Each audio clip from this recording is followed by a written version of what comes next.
You're a failure, Dad. That sentence wasn't just a stab in the heart. A knife wound can be stitched up, but those words were like a bucket of boiling water thrown directly in my face, searing both my skin and my dignity. I looked up. Standing before me was Michael, my only son. I had raised him with every spoonful of plain oatmeal and every spare cent I earned selling clay pots at the local market. He stood there, his back blocking the weak evening light coming through the door frame, his hand gripping the handle of a bright red plastic suitcase. "What did you say?" My voice was raspy, my hand still kneading a block of wet clay.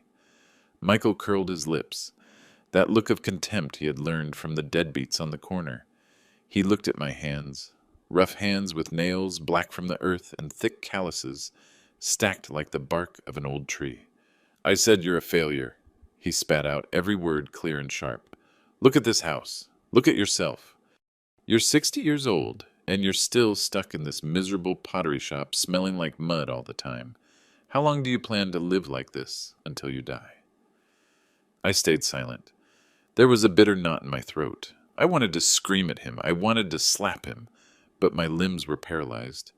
The cruel truth often leaves people speechless instead of angry. "I've earned an honest living, Michael." I tried to stay calm, leaning down to keep kneading the earth. "This dirt fed you and watched you grow." "Honest." Michael let out a loud laugh, a laugh that echoed through the empty house, hurting my ears. "Honest but poor is the same as being trash old man. I'm sick of eating beans every single day. I'm sick of this damp smell. I'm moving to the States." "The States?" I stopped my hands. "You don't have papers. You don't have a trade. What are you going to do there?" "Change my life." His eyes shone with a delusional ambition. "Up north they pay in dollars. 1 hour of work there is worth a whole month of you breaking your back here. I'm going to be rich, do you hear me? I am never coming back to this hole again." With that, he turned around and dragged his suitcase. The sound of the wheels screeching on the uneven concrete floor sounded like breaking bones. At the door, he stopped. Maybe he felt he hadn't hurt me enough. Maybe he wanted to leave one last mark to make sure I'd never forget his contempt. He saw the bucket of murky water for washing hands by the entrance. He kicked it. Splash. The bucket flipped over. The black muddy water splashed everywhere. It hit the peeling paint on the wall. It hit my pants, and it hit me directly in the face. The cold, stinking water ran down my cheeks, tasting salty at the corners of my mouth. I sat there petrified, the muddy water dripping from my chin onto the half-finished clay. Michael looked at me with a cold stare with no trace of love left. "Rot in your mud, old man." The iron door slammed shut. Boom! That noise ended everything. The end of a father's love. The end of hope. I didn't wipe my face. I sat there in the dark, tasting the mud on my lips. It was salty. Salty like tears, but also salty like sweat. My neighbor Emily heard the noise and poked her head through the window. "Mr. David, what happened? Did Michael leave already?" I didn't answer her. I looked at my own hands. The hands my son called failures. I squeezed the lump of clay in my hand, squeezing so hard that the small stones cut my skin until I bled. "Failure," I whispered to the darkness. "Does the stinking mud disgust you, son fine? Let me show you. From this pile of mud, I will build things you won't even be able to touch in your dreams. You want money, I'm going to show you how much money made from dirt weighs." That night I didn't sleep. My anger turned into a cold flame burning my insides, but clearing my mind more than ever. I swore before God. And I swore before the very demon waking up inside me. The day Michael returns, he won't see an old father making pots. He will see an empire. Before we continue, please subscribe to William's Revenge Stories and tell us where you are listening from in the comments below. 10 years passed as fast as a blink, but also as slow as the firing process of high-end ceramics. You ask how an old man abandoned by his son became a mogul. The answer is simple: hunger. Not hunger for food, but hunger for revenge. After Michael left, I became like a mad beast. I worked 20 hours a day. I sold every piece of furniture in the house. I only kept a broken mattress to sleep next to the kiln. I stopped making those cheap 50-cent pots. I started researching the traditional glazed pottery formula of my family again, something my father had taught me, but I had ignored because it was too difficult. Fine pottery is not for the lazy. It demands an exact temperature, a meticulous clay mix, and most importantly, the cobalt blue must be as deep as the bottom of the ocean. The first batch cracked. I broke it. The 10th batch. The glaze was dull. I smashed it with a hammer. The 50th batch. It still wasn't perfect. The neighbors said I was crazy. Old David lost his mind. All day long you can hear him breaking plates. They didn't understand. I wasn't breaking plates. I was breaking mediocrity. Every broken piece of ceramic was a time I killed the old failure inside of me. In the second year, the opportunity came. I took a single vase to a high-end market in the city. I didn't put it on the ground like it was vegetables. I placed it on a small wooden pedestal covered with red velvet cloth. The vase was 2 feet tall, milky white glaze with blue dragons winding around it. A wealthy man passed by. He was wearing sunglasses, a white linen suit, and shiny leather shoes. He stopped. He took off his glasses. He touched the cold surface of the glaze. He tapped the rim of the vase. Ting! A crystal-clear sound echoing like a temple bell. "Magnificent!" he exclaimed. "How much—" I looked at him. I remembered Michael. I remembered the phrase, "You're a failure." $5,000. I shouted a crazy price. A price that could buy an entire stall in that market. The street vendors laughed. "A crazy old man. No one is going to give you $5,000. But the man didn't laugh. He looked deep into my eyes. He saw the pride and the madness in them. He pulled out his wallet. He counted exactly 50 $100 bills. The moment I had that stack of money in my hand, I didn't feel joy. I only felt vengeful satisfaction. "Money isn't found on the street, son," I muttered in my mind, sending a message to my invisible son. "Money has to be fired in the flame." With those $5,000, I bought an industrial kiln. I hired artisans. I expanded the shop. By the 5th year, David's Pottery became the brand Imperial Ceramics. By the 8th year, I exported my first container to Dubai. By the 10th year, I became Mr. David. Am I no longer stained with mud? Wrong. I am still stained, but the mud on my hands now is gold. I stood in front of the mirror in the director's office. A 70-year-old man, white hair, skin, wrinkled like a dry raisin, but with eyes sharp as razors. I wore a simple shirt and my old shoes. I don't like wearing suits. Suits make me forget who I am. I looked out the tempered glass window. Below, the 5-acre complex was working at full speed. More than 300 workers. The sound of roaring machines, forklifts going back and forth. All of that is mine, belonging to this failure. But there is one thing I've never changed. Right in the corner of this luxury office, I put an old dented bucket and a handful of dry dirt, so that every day when I look at it, I remember the salty taste of the mud that splashed on my face that day. "Boss," the secretary's voice sounded over the intercom. "Detective Miller is waiting for you." My heart skipped a beat. Miller? He was the only one I hired to track news about my son's American dream. "Send him in," I said coldly, but my hand was subconsciously gripping the edge of the desk. Miller walked in. He was a heavy-set man. He smelled like cheap tobacco and sour sweat. A total hack detective, but efficient. He carried a felt hat under his arm and a thick yellow envelope in the other hand. "Good afternoon, Mr. David." He bowed. His eyes quickly darted toward the box of expensive cigars on my table. "Sit down," I gestured with my chin, "and talk fast." "What is he doing? Is he a bank manager or the owner of a 5-star restaurant chain?" I asked sarcastically, but deep down a small, stupid part of the father still had hope. "What if he really succeeded? What if he was right and I was wrong?" Miller hesitated. He wiped the sweat from his forehead with a crumpled handkerchief.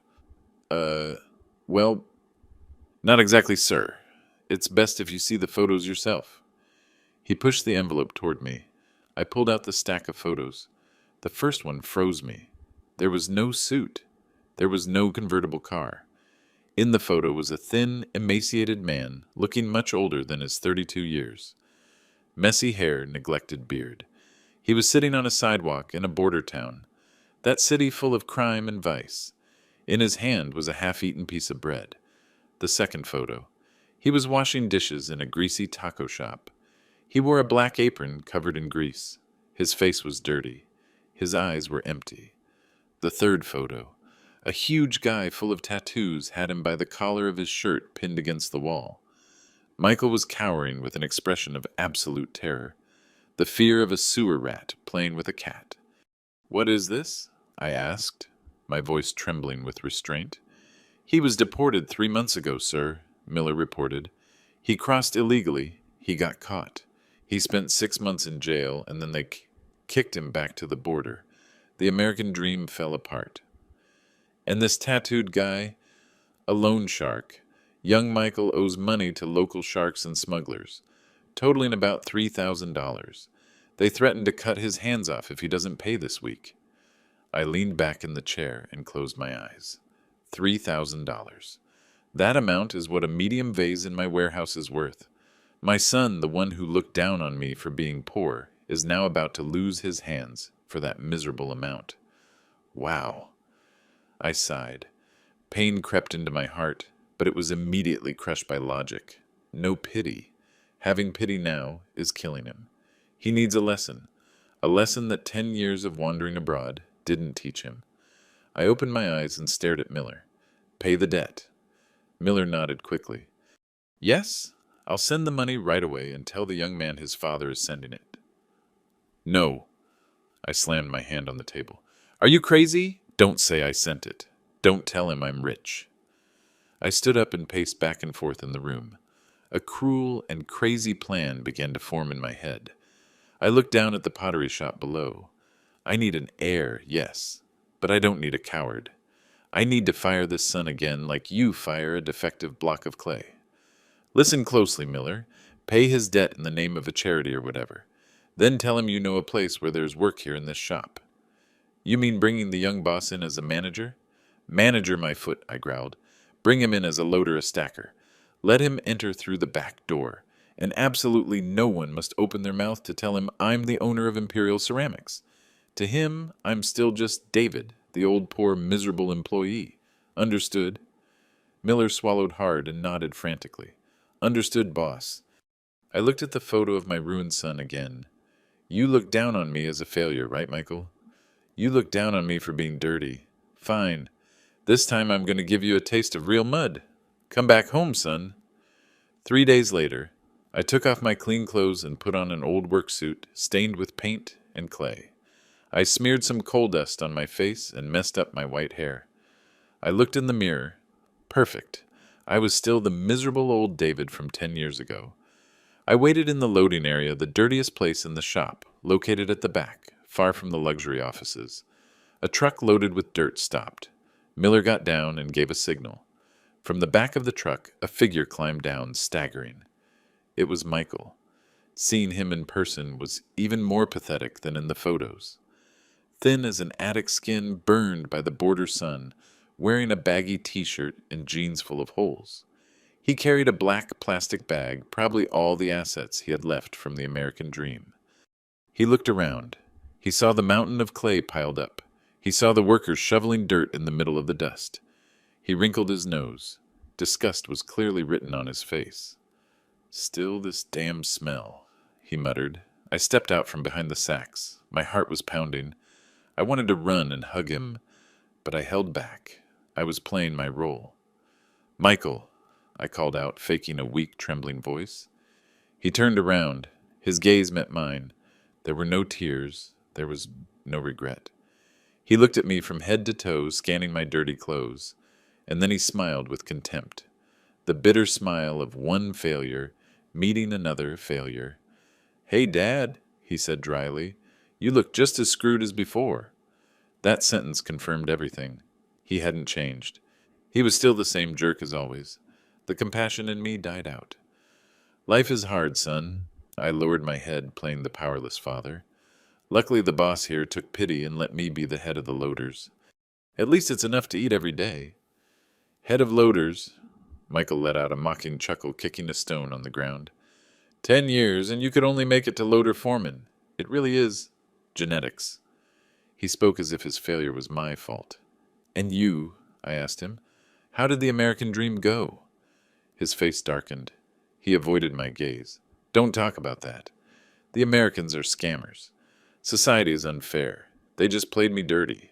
If I had capital, yeah, if you had given me capital 10 years ago, I'd be a millionaire now. Because of you, because you have no money, I'm suffering like this. I squeezed my fist hidden behind my back.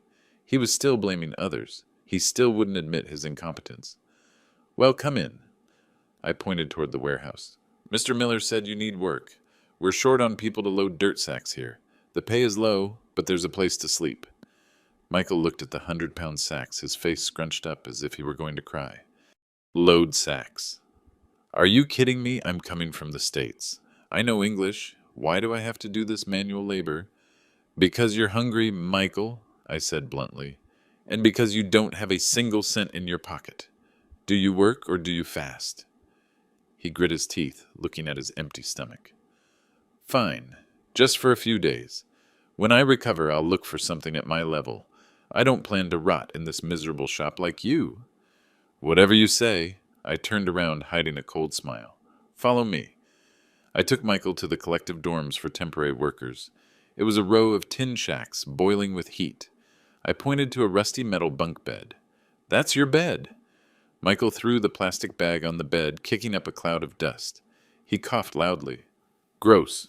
Do you live here? No, I live in the back warehouse. I lied. In reality, tonight I would drive my Raptor to my mansion with air conditioning. I would eat a steak and drink red wine. But he didn't need to know that.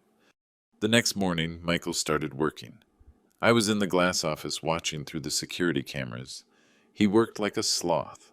He would load one sack and rest for 10 minutes. He worked and cursed at the same time. He argued with the foreman. Hey, superstar. The foreman's voice echoed over the loudspeaker. Move your hands. If you keep this up, you're not eating dinner today. Michael threw the sack to the ground, his face red with rage. Don't give me orders. I'm the son of... He was going to say, the son of David. But he remembered his father was also just an old pawn there. He swallowed his words. I'm tired. At noon, I went down to the workers' cafeteria. On purpose, I brought a humble lunchbox, white rice and black beans. I sat in a secluded corner. Michael walked in, soaked in sweat, with a dirty face. He took his ration. He looked at the tray of food with disgust and walked toward my table. He slumped down in front of me without even saying hello. Around us, the workers started whispering. Most of them were old-timers. They knew who I was. I had ordered them not to open their mouths, but their looks toward Michael were a mix of curiosity and amusement. What are you looking at? Michael yelled at the workers. Haven't you ever seen someone coming from the north? Then he turned toward me, poking the beans with a spoon. Have you eaten this garbage for 10 years? No wonder you're wasting away. Having something to eat is already good, son. I put a bite of rice in my mouth. So how long do you plan to work here? A few weeks, he said confidently. I have a big plan. I know a friend in Chicago. He invited me to sell electronics. I just need to save enough for the fair, and I'm out of here. This shop, he looked around, making a face, is big but full of country bumpkins. Hey, Dad, who is the mysterious owner of this place, why is his face never seen? My heart pounded. He's very busy. He travels abroad all the time. Why? Michael laughed with contempt, his voice full of resentment. He's probably just another fat bald guy living like a king on your sweat and mine. Damn exploitative capitalists. You're very stupid for having worked for him your whole life. If I were you, I would have stolen some glaze formulas and opened my own shop long ago. You're too cowardly, too honest. That's why you're poor. I stopped chewing. His words were like a razor cutting my heart again. He wasn't just lazy. He also had the mindset of a thief and a traitor. Stealing is a sin, Michael, I said in a low voice. A sin... He laughed out loud, slamming the table, making the workers next to us jump. Oh, Dad, wake up. In these times, the one with fast hands wins. Honest people like you only eat scraps. You're a holy idiot." He spoke so loud that the whole cafeteria went silent. All eyes were fixed on us. An old worker, Mark, stood up suddenly, about to jump in. "Hey, brat, is that how you talk to your father? Don't you know he is—" "Mark!" I yelled, glaring at him. "Sit down." Mark stopped looking at me with concern and then sat down, grumbling and cursing under his breath. Michael didn't notice anything strange. He thought Mark was just a busybody old man. He kept laughing and pushed his tray toward me. "Here, I can't swallow this. You eat it so it doesn't go to waste. I'm going out for a smoke to forget this smell of poverty." He stood up, brushed off his butt, and walked out arrogantly, leaving me sitting there with the scraps in total humiliation in front of hundreds of my employees. I watched his back as he walked away. My patience had run out. "You mock my poverty. You want to get rich fast. You want to be the boss?" I thought, crushing the plastic cup in my hand. "Fine, Michael. I'm going to make you the boss.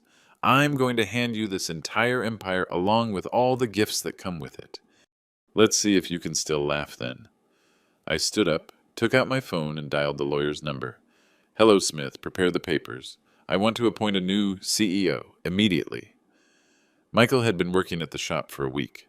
Calling it working is an exaggeration. He was more like enduring the shop. He arrived late, left early, and spent most of his time hidden in the bathroom, looking at his phone, even though the signal there was terrible. But what hurt me most wasn't his laziness. Laziness can be cured with the whip or hunger. The worst part was his arrogant ignorance. On Monday morning, I was sweeping in the handcrafting area considered the sanctuary of Imperial Ceramics. This is where the masters sit to paint every stroke on the raw ceramic. The atmosphere here is always silent and solemn like a church. Michael walked in casually, chewing gum loudly. He was supposed to deliver clay, but instead of placing it carefully, he threw the package to the floor right next to Master Matthew's table. Matthew is a living treasure of the city. He is 80 years old. His hands shake when holding a spoon to eat, but when he holds the brush, his hand is as still as a lake in autumn. He was painting an extremely complex feather design on a giant vase commissioned for the State House. "Hey, old man," Michael called out, his voice booming and breaking the silence. "What are you painting that's taking so long? Since this morning, you've only done a tiny bit." Master Matthew didn't look up. He was holding his breath to trace a long line. Michael, seeing he was being ignored, walked over and leaned in to see the vase. "How boring," he declared. "Is painting squiggles like worms called art? In the States, they use 3D printers. In an instant, they pump out 10 vases, all identical. But sitting around coloring like kindergarten kids, when are you going to get rich?" The whole crafting room went dead silent. The young apprentices stopped and looked at him with fury. Insulting a master here is like blaspheming against a priest in church. Master Matthew put down his brush slowly. He took off his reading glasses and lifted his cloudy eyes to look at Michael. "Young man," his voice was shaky but majestic, "machines can make the shell, but they can't make the soul. You see worms because your mind only crawls on the ground." Michael laughed with contempt and patted the old man on the shoulder. "Chill out, Grandpa. This is the era of speed. Time is money. You paint this vase in a month, and how much do you sell it for? $50. I was in the corner of the room, gripping the broom handle until my knuckles turned white. My blood was boiling. He wasn't just insulting Matthew. He was insulting the craft that had fed this family for generations. Master Matthew didn't say anything else. He just shook his head and sighed. "Poor devil," and he went back to work. Michael snorted. He turned to leave and kicked a lump of clay under his feet. As he passed me, he curled his lips. "See, Dad, this whole shop is full of old-fashioned people. No wonder you're still poor." I watched his back as he left, my heart cold. "You're right, Michael. I'm poor. But my poverty is in my pocket while your poverty is in your head. And that kind of poverty, there is no medicine to cure it." At that moment, the phone in my pocket vibrated. A message from Lawyer Smith. "All procedures are ready. The papers are prepared for the ceremony." I put the phone away and looked toward Master Matthew. I would have to apologize to him later. For now, the play must go on. Friday afternoon. I found Michael sneaking a smoke behind a pile of wooden pallets. "Michael," I called out. He jumped. He quickly hid the cigarette behind his back. But seeing it was me, he put it back in his mouth and took a long drag with indifference. "What's up, old man? Coming to ask for money again? I'm telling you, I haven't been paid yet." I took a gold-colored invitation card from my pocket printed on thick luxury paper. "No, I found this." Michael took the card and squinted to read. "Gala for the anniversary of Imperial Ceramics. Cocktail and dance. Formal attire required." He read out loud and laughed mockingly. "Does this dumpy shop also do galas? I bet it's cheap sandwiches and draft beer, right?" "They say it's going to be a big party," I said, faking desire. "Mr. Miller says tonight the boss is coming in person. All employees are invited. There will be lobster French red wine, and they say they're going to raffle off a motorcycle." Michael's eyes lit up when he heard French red wine and motorcycle. "Seriously?" He licked his lips. "Sounds good. It's been a long time since I've had good booze. In the States, I only drank cheap canned beer." He stood up and brushed the dust off his pants. "But, damn, I don't have a suit. Am I really going to go in these rags to the party?" I looked at him, mocking him in silence. "I saw they sell cheap suits at the thrift store. Ask for an advance on your pay." Michael clicked his tongue, but the thirst for alcohol and the vanity of wanting to show off to the locals won out. He ran to find the foreman to ask for money. That night I stood in front of the mirror in the secret dressing room of the director's office. I took off the stinking worker's clothes and showered. The hot water washed away the coal dust and also the patience I had held for 10 years. I put on a white silk shirt. I buttoned the solid gold cufflinks. I put on a midnight blue suit, custom made in Italy. I combed my white hair back and sprayed on some warm sandalwood perfume. In the mirror, Robert the Pawn was gone. In the mirror was the boss. I looked at the clock. 7 p.m. "It's showtime, son," I told my reflection. Down in the shop courtyard, which had been cleaned and splendidly decorated with thousands of lights, Michael was walking in. He was wearing a shiny plum-red suit bought from the thrift store. It was huge on the shoulders, but tight on the belly. Around his neck was a bright yellow tie. He looked like a colorful parrot in the middle of a flock of crows. He walked with arrogance, a free glass of wine in his hand, looking everywhere, searching for an opportunity to impress people. He didn't know he was walking into the slaughterhouse. Before going on stage, I had a brief meeting with lawyer Smith in the office. Smith is a good lawyer, but a coward. He wiped the sweat from his forehead constantly. His hands shook while he organized the thick pile of documents on the table. "Mr. David, I must warn you one last time," Smith said in a worried voice. "What we are about to do is technically legal, but it is very cruel. You are about to transfer the power of legal representative of the subsidiary Mud and Debt, Inc. to your son. Correct?" I nodded, lighting a cigar. "But you know well that this subsidiary carries a tax debt of $5 million and is being investigated by the IRS. Smith swallowed hard. "As soon as young Michael signs, he will assume total criminal responsibility. If he doesn't pay the debt in 30 days, he could be prosecuted for fraud and tax evasion. The penalty is 5 to 15 years. Do you really want to put your son in jail?" I took a drag of the cigar, letting the smoke out slowly toward the ceiling. "I'm not going to put him in jail, Smith. I'm teaching him to be responsible." I stood up and walked to the window, looking at Michael, who was flirting with a female worker down at the party. All his life, every time he had trouble, he ran away. He dropped out of school. He left home. He went to the States. He always thinks failure is someone else's fault. The circumstances, this poor father. I turned to look at Smith with a cold gaze. Today I will give him what he wants. Power titles being the boss. But power always comes with a price. If he is smart and humble, he will read the contract. If he is greedy, then that will be his lesson. "But what if he reads it?" Smith asked. I smiled slightly. "He won't read it. Greed blinds people, lawyer. A hungry man who sees a painted cake swallows it immediately without caring if there's a hook inside." "Fine," Smith sighed, closing his briefcase. "The files are ready. Full power of attorney. Transfer of the title of CEO and legal representative. All it takes is one signature. Good." I adjusted my shirt collar. Let's go. Let's not keep the future CEO waiting. The shop courtyard area had been transformed into a five-star gala. Round tables with flawless white tablecloths, flickering candles, a band playing a cheerful song. More than 300 employees and guests were eating and drinking happily. I watched Michael from the darkness backstage. He was drunk. His face was red, his tie was crooked. He was standing in the middle of a group of loaders, the same ones he looked down on in the morning.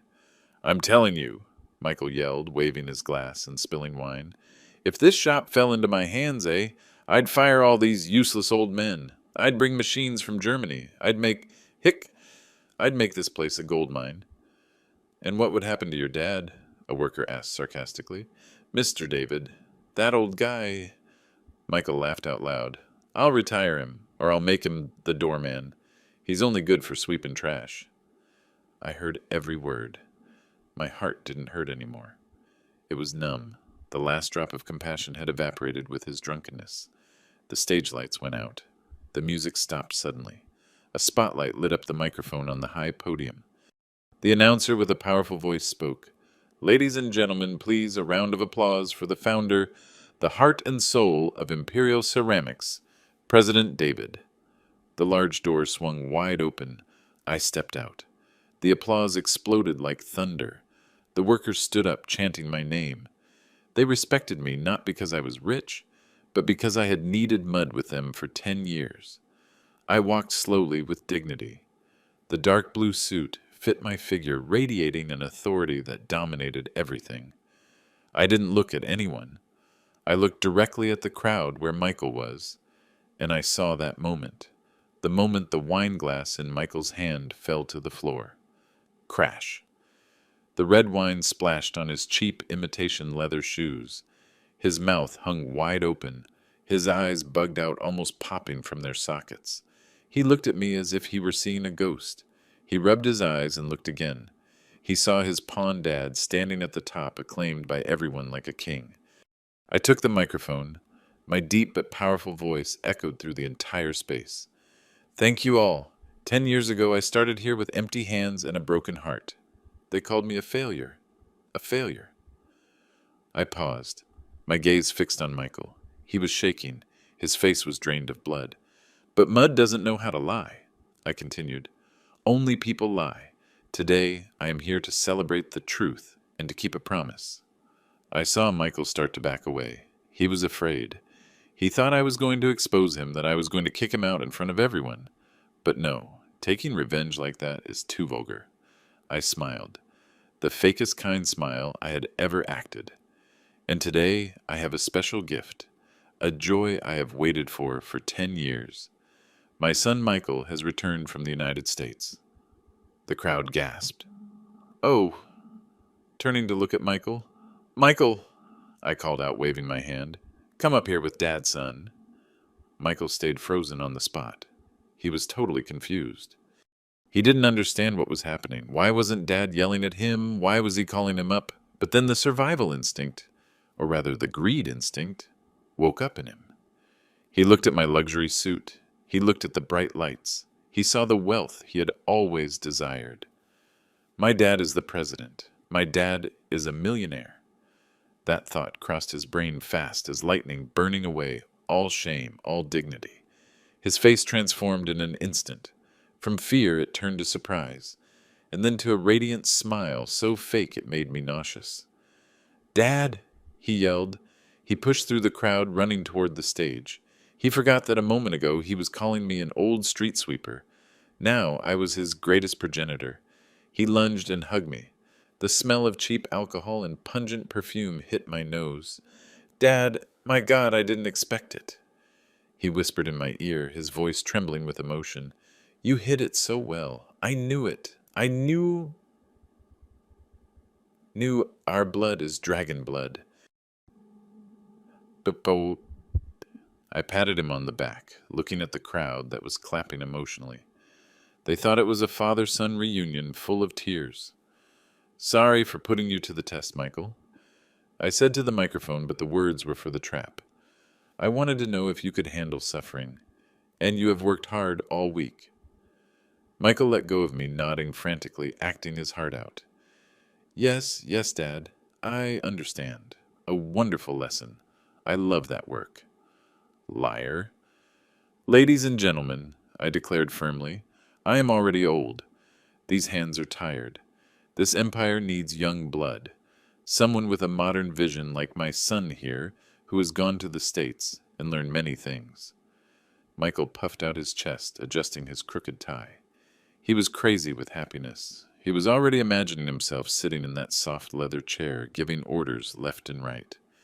That's why right here and now, I signaled to Lawyer Smith.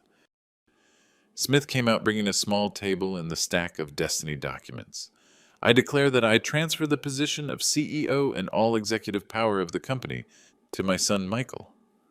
The whole hall exploded in applause. Confetti shot into the air.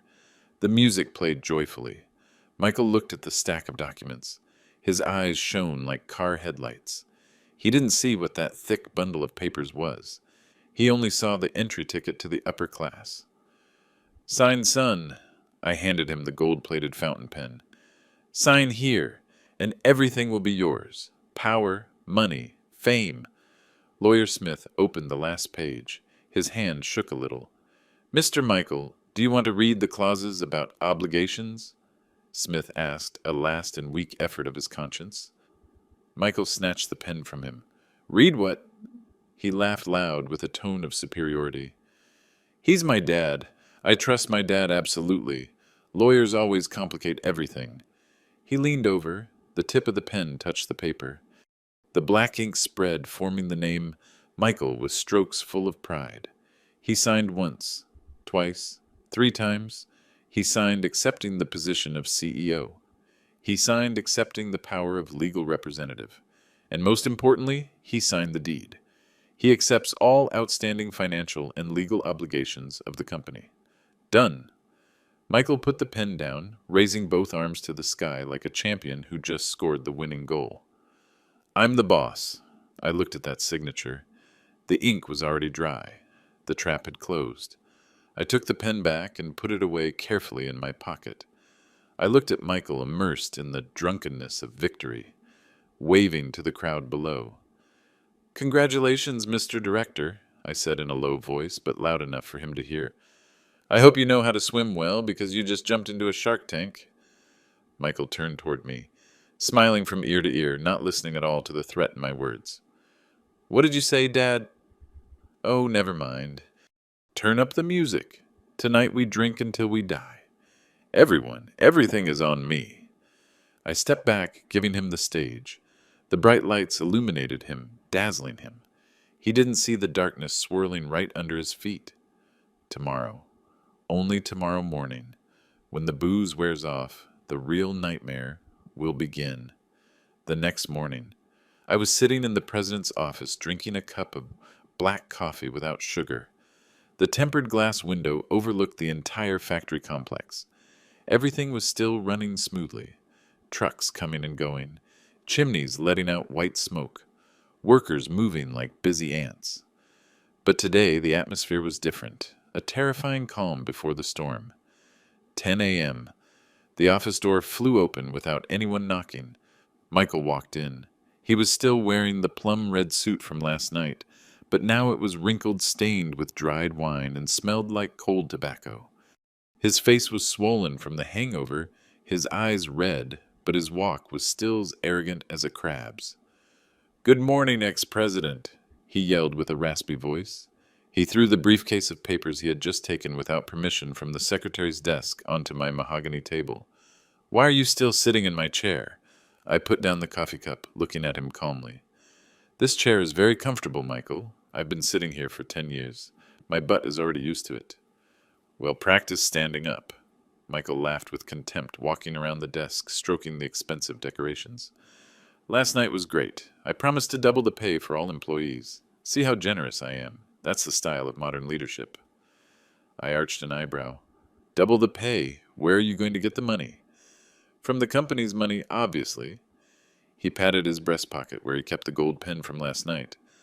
"By the way, I came to talk seriously. You're old. It's only fair that you retire. I already saw a villa in the suburbs. Go out there and grow vegetables. And this office, he wrinkled his nose. I'm going to demolish it and build it again. The smell of old is too strong. Are you firing me? I asked without emotion in my voice. I'm not firing you, it's a personnel restructuring. Michael let out a loud laugh, leaning against the bookshelf. Besides, I don't think you're good as an advisor. Your mindset is very old-fashioned. It's best that you take your monthly pension and go on a trip. Where will it be? A nursing home, maybe. His insolence had reached the limit. He really believed he had the power of life and death in his hands. He believed that the signature from last night was a master key that opened the treasure. Fine, Mr. CEO. I stood up slowly, buttoning my jacket. If the gentleman wants to work immediately, I invite you to conference room number 1. The board of directors and the legal team are waiting for you for the asset handover. Michael's eyes shone like headlights. Assets. The bank account's right. Let's go. I'm dying to see how many millions of dollars you have in there. He shot out the door, leaving me behind. I looked at his back and shook my head slightly. You're about to see it, son, but it's not millions of dollars in cash. Conference room number 1 was freezing. The air conditioning was at 64 degrees, but the atmosphere felt even colder. Sitting around the long oval table were 5 men in black suits with serious faces, as if they were at a funeral. They were Smith, the lawyer, the chief accountant, and 3 independent auditors I specifically hired for this theater. Michael walked in, throwing his arms wide like a rock star. Hello, gentlemen. Sorry for the delay. That's the life of the boss. Too much work. He pulled out the main chair at the head of the table, slumped down, and put his feet up on the table. Okay, where's the money? Give me the account number so I can transfer some for my expenses. No one laughed. No one clapped. Smith adjusted his glasses, looking at Michael with a mix of pity and fear. He looked at me standing, leaning against the door, and cleared his throat. Mr. Michael, before handing over financial control, we need to complete the handover of, obligations. Obligations or whatever? Michael waved his hand. I signed everything last night. Last night I signed until my hand hurt. Now give me the money. The chief accountant pushed a thick folder toward Michael. Mr. CEO, this is the most recent financial report of the legal entity you just received last night. Mud and Debt, Inc. Michael frowned, taking his feet down. Mud and... What? The name of the company is Imperial Ceramics, right? Why such a weird name? Ah, Smith explained with a monotonous voice like a machine. Imperial Ceramics is the commercial brand, but the legal entity that owns it was restructured yesterday. Mr. David split the company into 2 parts. Part 1 assets, factory machinery brand, and cash. This part belongs to the David Trust, with Mr. David as the lifetime holder. Part 2, outstanding debts, unpaid tax obligations, and risky contracts. This part was consolidated into the company Mud and Debt, Inc. Michael blinked. His lazy brain was trying to process the information. Split. What does that mean? It means... Smith turned the page of the file, pointing to Michael's still fresh signature. Last night you signed accepting the position of CEO and sole legal representative of the company Mud and Debt, Inc. So what does this company have? Michael's voice started to tremble. It has... The chief accountant read out loud. An old, dilapidated warehouse in the suburbs where you slept on the first day. 3 broken-down trucks with expired registrations and... He stopped, turning to a page with a bright red stamp. And a debt of income tax of $3 million, plus a late payment penalty of $2 million. In total, it is $5 million. The room fell into absolute silence. Only the hum of the projector could be heard. Michael stayed petrified. His face went from the red of the wine to the pale white of a corpse. $5 million, he stammered. Are you kidding me? Where is the money in the bank? In the account of Mud and Debt, currently there is... The accountant typed on the computer. Exactly $20. Enough to pay for your cab home. Fraud! Michael screamed, jumping up and knocking over the chair. He slammed his hand on the table.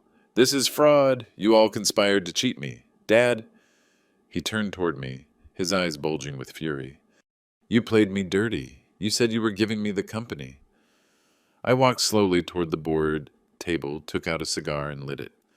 I gave it to you. I gave you the legal personality. I gave you the title. You wanted to be the boss.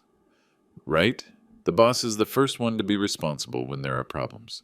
Or did you think being the boss was just sitting around counting money?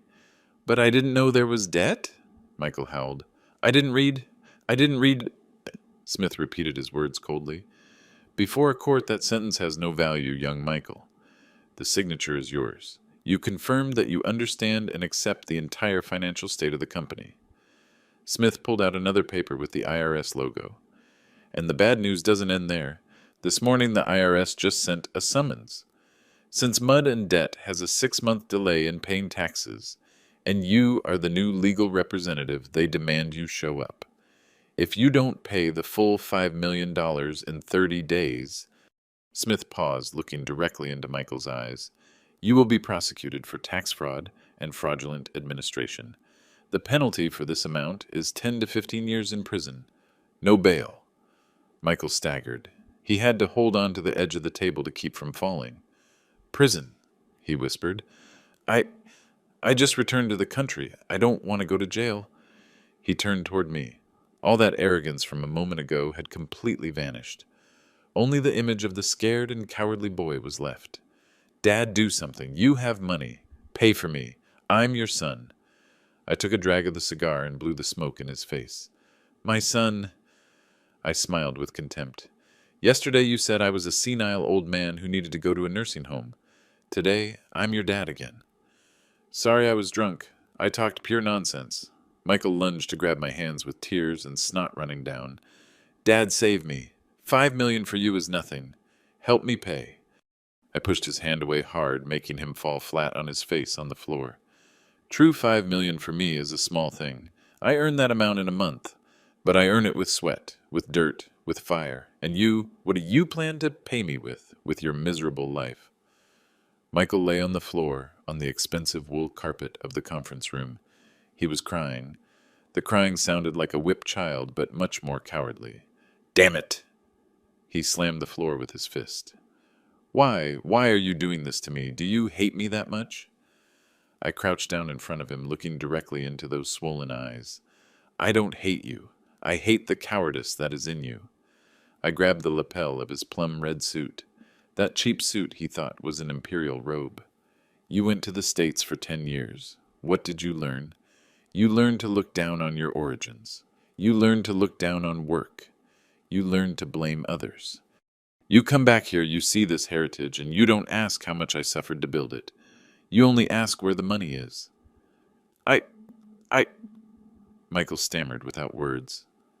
You called me a failure, I growled. Fine. Now look, who is the failure? You owe $5 million. You're going to jail, and you don't have a cent in your pocket. You're a zero, Michael. Worse than a zero. You're a negative number.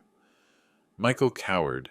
He realized that the man in front of him wasn't the easy-to-intimidate old father. He was a monster forged in the fire of the kiln.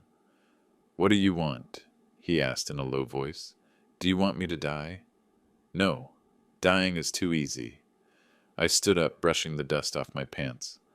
I want you to live, but to live like a man. I turned toward Smith. Have you drafted the rescue contract yet? Smith nodded, pulling out a last document. It was thinner, only a few pages, but the content weighed tons.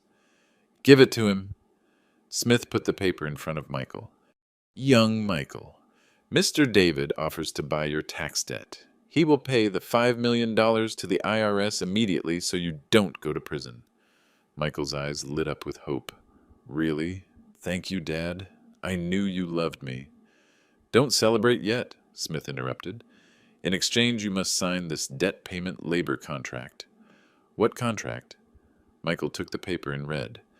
The content is as follows. You acknowledge owing Mr. David $5 million. You will work at the Imperial Ceramics factory to pay off the debt.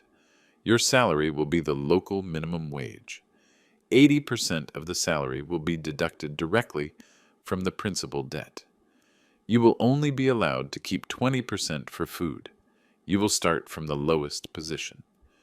Janitorial staff and raw clay processing. Duration of the contract indefinite until the total debt is paid. Calculating about 80 years. If you run away or quit, the tax fraud file will be reactivated and sent directly to court. After reading, Michael's hand shook so much that he dropped the paper. 80 years, he screamed. This is my slavery. Do you plan to make me a slave? It's not slavery, it's being an honest worker, I replied coldly. You have two options. One, walk out that door, wait for the police to come handcuff you, and spend 15 years in jail with the thugs. I've heard in jail they love lazy pretty boys like you. 2, sign here, take off that clown suit, put on the worker's uniform, and go clean the latrines. I looked at my watch. You have 5 minutes to think. After 5 minutes, I call the police. Those 5 minutes were long as a century. Michael sat on the floor, sweating buckets. He looked toward the window where freedom was calling, but also where the police would be waiting. Then he looked at me. He was looking for a little compassion in my eyes, but he only saw the firmness of a rock. 1 minute left, Smith reminded him with the phone already in his hand. Michael grit his teeth. He knew he had lost. Lost completely. He had no way out. The dream of being the boss, the dream of being a millionaire, everything had vanished in smoke. Now he was only a debtor. Give me the pen, he said with a voice full of resentment.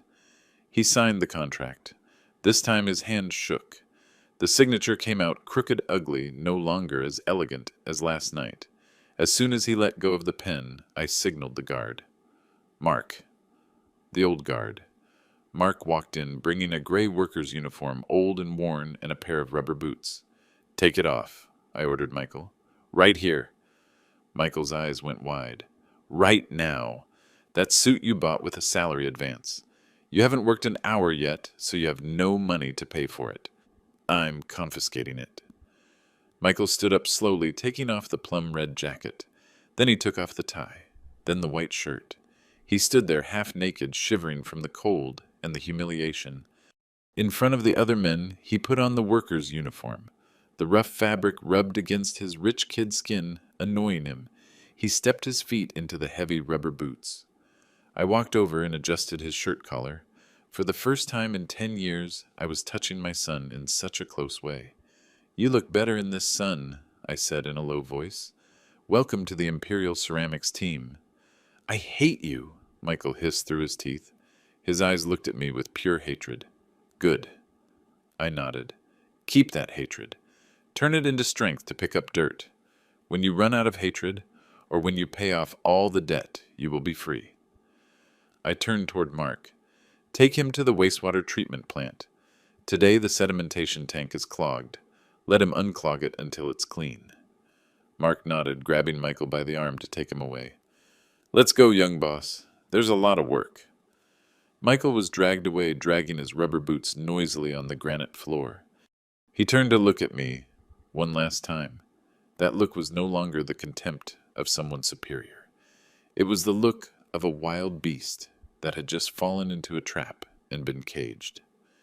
The door closed. The room went silent. Smith picked up the papers, sighing with relief. That was very hard, Mr. David. Do you think he'll last? I walked toward the window, looking out at the courtyard. A moment later, I saw the small figure of Michael in his gray suit, walking with his head down after Mark toward the most ruined area of the factory. Clay to become precious ceramic has to go through fire at 1200 degrees Smith, I said, lowering my voice.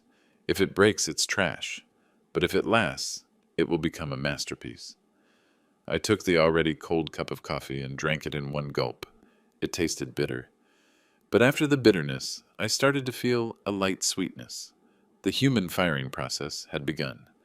If hell had a smell, I bet it would smell like the ammonia, rising from the raw glaze tanks mixed with the sour sweat of the kiln workers at noon in the summer. And Michael, my former prince, was wallowing in that hell. The first week was the worst. Michael couldn't do the work. He was weak. Carrying 100-pound sack of clay 10 steps and his legs shook. Then he would fall to the ground. The sack would crush him. The dust would fly everywhere. The workers laughed out loud. Go on, princess, they yelled at him. Careful, don't break a nail. Michael lay there coughing with his face red with anger and shame.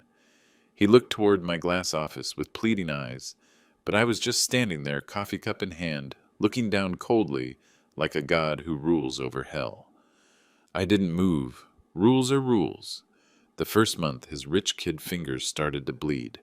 His skin was thin. Touching the rough sacks and the wooden shovel handles, he would get blisters. The blisters would burst, letting out yellow liquid. Then they would scab, and burst again. Every night he dragged himself to his collective dorm, his hands shaking so much he couldn't hold the spoon to eat. He cried. I heard Mark report that he cried sobbing all night long, cursing me, cursing the states, cursing his destiny. Damned old man, he wants to kill me. But he didn't dare to run away. The fear of prison and the thugs in jail was bigger than the fear of hard labor. By the third month, resistance started to turn into resignation. Michael didn't curse anymore. He was too tired to curse. He became a machine. He woke up at 5, swept the shop, unclogged pipes, mixed dirt-loaded sacks. And at night, he fell dead asleep. One afternoon, I went to inspect the shop. I saw Michael wresting drinking water from the public tap he used to look down on for being dirty. He drank with desperation like a thirsty camel. I walked over. He wiped his mouth with the dirty sleeve of his shirt and looked up at me. His gaze had changed. That arrogant and evasive look from before had vanished. In its place was a cloudy, tired look, but with something more real. Are you not dead yet? I asked. No, he replied dryly, but almost. Good, I nodded. What doesn't kill you makes you harder. Show me your hands. He hesitated and then held out his hands. They were no longer Michael Jr.'s hands. The palms were full of yellowish calluses, the nails black from embedded clay, impossible to wash. Manly hands, I declared. Now you are starting to look like a David. Keep working. I turned around, hiding a half smile. His shell of false appearance was falling to pieces. The human part inside was showing up. Second year of the slavery contract. Michael had paid off about 15% of the debt. He was promoted from janitorial to assistant in the kiln area. The work was less dirty but hotter. He had to watch the fire. A small mistake in the temperature would ruin a batch worth thousands of dollars. One night of torrential rain, I received a notice from the guard. There was a strange car parked at the back door. It was the car of Mr. Eli, my biggest competitor in this region. Eli had always coveted my exclusive deep cobalt blue glaze formula. I turned off the office lights, watching silently through the camera. Eli was out in the rain, holding an umbrella for Michael. The two were whispering. Listen, kid, Eli said with a sweet voice. I know your father treats you like a mangy dog. 80 years to pay crazy. I have an offer. Michael was cowering in his soaked uniform. His eyes flashed at the word offer. What do you want? The blue formula, Eli said directly. You work at the kilns. You know where that notebook is kept. Get it for me. I'll pay your entire debt, plus $1 million in cash. And I'll take you to Canada this very night. Freedom, wealth, revenge on that stingy old man. My heart shrank. This was the final test. If he accepted, I would put him in jail for real. No more salvation. Michael stayed silent. The rain beat against his face. He looked at Eli's shiny Mercedes, and then he looked at the old pottery play shop behind him. $1 million. Freedom. That was all he had dreamed of. What do you say? Eli urged. Opportunity only comes once. Michael wiped his face with his hand. He looked at his calloused hands, the hands that had kneaded tons of dirt in the last 2 years. Hey, Mr. Eli, Michael said with a raspy voice. Tell me, sir, do you know why my dad's glaze is so blue? Eli was perplexed. Why, because my dad mixes sweat into it, Michael replied, and also blood. He took a step back, moving away from Eli's umbrella. I'm a failure. I'm a prisoner of hard labor, but I'm not a thief. Are you crazy? Eli yelled. Do you plan to be a slave your whole life? Get out! Michael spat on the ground right next to Eli's expensive shoes. Get out of my father's land before I call security." Eli cursed and got in his car to speed away. In the dark office, I slumped into the chair. Tears welled up in my eyes. For the first time in 12 years, I cried. Not from sadness, but from relief. My son had returned. Not from the States, but from the world of ignorance. 4th year. Michael no longer owed me money. In fact, I had secretly forgiven his debt since that rainy night, but I didn't tell him. I wanted to see how far he would go. Now he was a true potter. Marked muscles, tan skin, copper-colored. He spoke little, he was reserved. But when he sat at the wheel, he transformed into an artist. He loved the earth. I saw how he stroked the clay. He talked to the earth like I used to.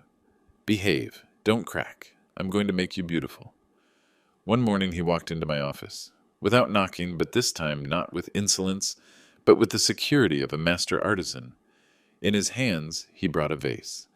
He put the vase on my table. It was a tall and elegant jar. Ivory glaze with thorny cacti painted by hand, rising in the middle of the desert. The blue color of the glaze was deep captivating. "To deduct from this month's debt," he said with a calm voice. I took the vase. I examined it under the sunlight. I gently tapped the rim with my nail. Ting! Crystal clear sound without impurities. Perfect technique. Even I had to admit, in my heart, his strokes were freer than mine. He had the strength of youth. But I am David. I don't praise so easily. Here on the neck, I pointed to a tiny point almost invisible to the naked eye. The glaze is a bit thick. The kiln temperature varied 5 degrees right. Michael nodded. Yes. The wind changed direction at 3 a.m. I tried to adjust the kiln, but I was a few seconds late. It doesn't meet the export standard. I pushed the vase toward him. "Break it. Do it again." I waited for him to get angry. I waited for the old Michael to scream, "Exacting old man, it's very pretty like this." But no. Michael took the vase. He looked at his work for a second with regret, and then without hesitation he lifted it and threw it hard to the floor. Crash! The vase shattered. The beautiful ceramic shards flew everywhere. "Yes, master." He bowed his head to me, and he turned toward the door. "I'll make a better one." I looked at the pieces on the floor.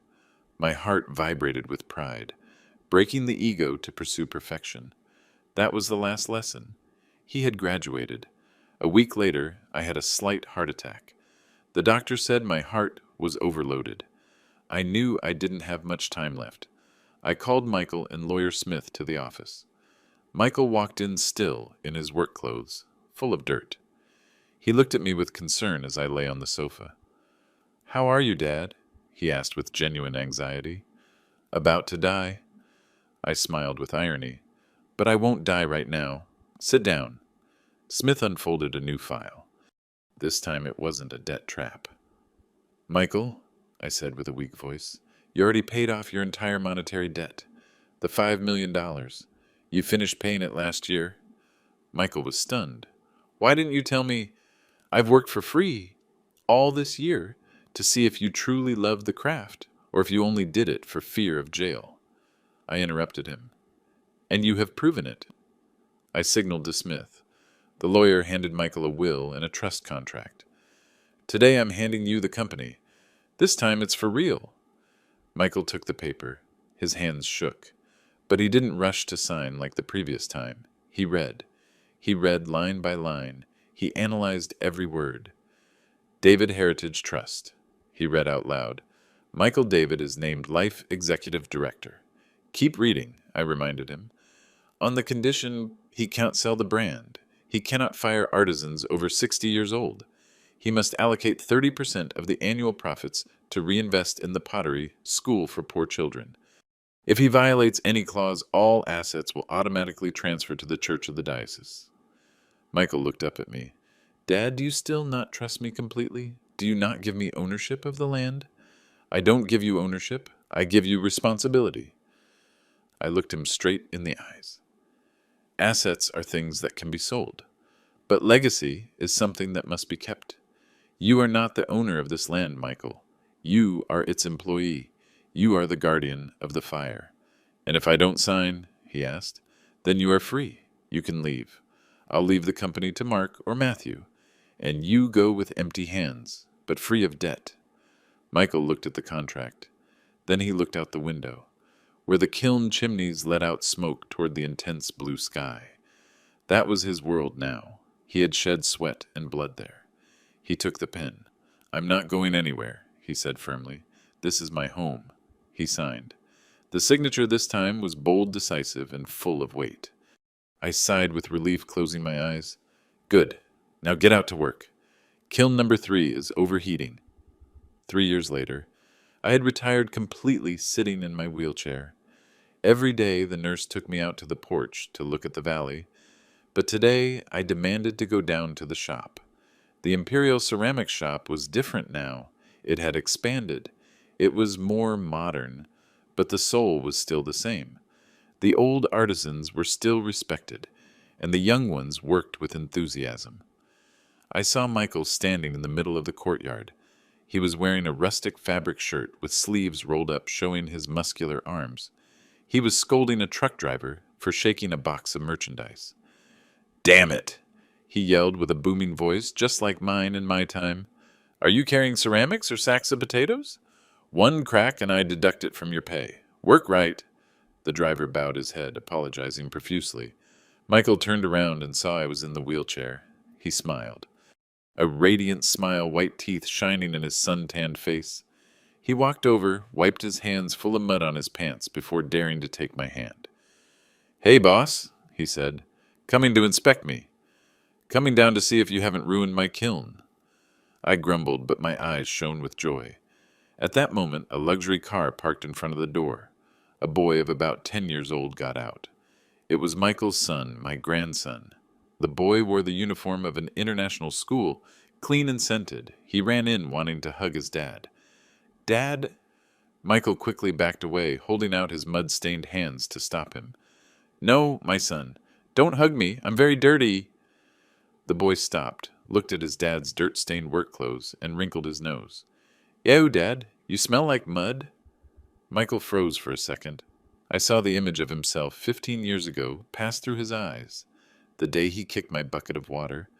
But then Michael smiled. He knelt down, looking directly into his son's eyes. He wasn't ashamed. He lifted those calloused, cracked hands full of dark brown clay in front of the boy's face. Listen, son, Michael said with a warm and proud voice. I am dirty. Yes, my hands smell like mud. Yes, but this dirt pays for the clean uniform you're wearing. This smell of mud buys your rich food every day. And these dirty hands, he squeezed his fist, they are building your future. The boy looked at his dad with wonder, and then he looked at those hands. He didn't understand everything, but he felt the strength in his father's voice. He stepped closer, ignoring the warning, and hugged Michael's neck. I'm not afraid of the dirt. Michael hugged his son, closing his eyes, inhaling the boy's scent. 2 tears rolled down his cheeks, mixing with the coal dust. I was in my wheelchair watching the scene. The evening wind blew, bringing the pungent smell of fired earth. I remembered the phrase from years ago. You are a failure. I looked at Michael, the great man, kneeling in the mud, hugging the future generation. He wasn't a stock market billionaire. He wasn't a real estate mogul. He was just a potter with calloused hands. I turned the wheelchair to leave, leaving space for father and son. The failure, I whispered to myself with one last smile of satisfaction on my lips. The failure now has dirty hands, but a full soul. You're welcome, son.